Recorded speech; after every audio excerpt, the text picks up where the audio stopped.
Ça sent déjà le parfum des vacances dans les agences de transport terrestre de la périphérie de Libreville. C'est ici le point de départ des dessertes vers l'intérieur du pays, mais voyager en cette période de grande mobilité ne procure pas que joie et sensations à certains usagers. Un peu de stress, vous savez, à un certain âge, on n'arrive pas à prendre certaines décisions relatives au voyage. C'est parfois stressant et surtout la route est longue. Quand j'ai envie de voyager, quand je pense au prix, ça me décourage, ça ne m'arrange pas du tout. La principale gare routière de la ville vit au rythme des chargements de véhicules qui s'apprêtent à prendre la route avec des tarifs de transport qui passent désormais du double au triple. Avant, les bus étaient à 6 000, ils étaient même jusqu'à 5 000. Ils étaient obligés d'augmenter au fur et à mesure par rapport à l'augmentation du carburant. Il y avait déjà une première augmentation. Elle a baissé et elle a augmenté. Un peu plus cher là cette fois-là. Le secteur de transport terrestre gabonais échappe au contrôle des prix.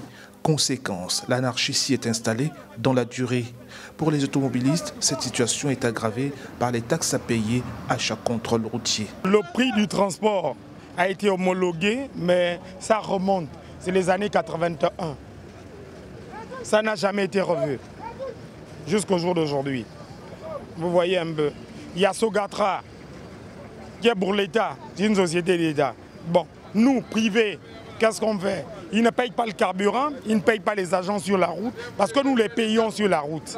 Le goût du risque et de l'aventure sur les trajets parfois longs de 500 km de Libreville amène certains conducteurs à prendre le volant la nuit en violation des textes réglementaires en la matière. La nuit, si j'ai pas mal au tournant, je vois moins les phares de l'autre. Mais la journée, tu pas mal au tournant, l'autre pas mal au tournant, forcément il y a un accident. La sensibilisation contre les accidents de la route pour espérer le changement de mentalité des transporteurs routiers montre donc à suffisance que les pouvoirs publics ont encore du chemin à faire, surtout en cette période de vacances.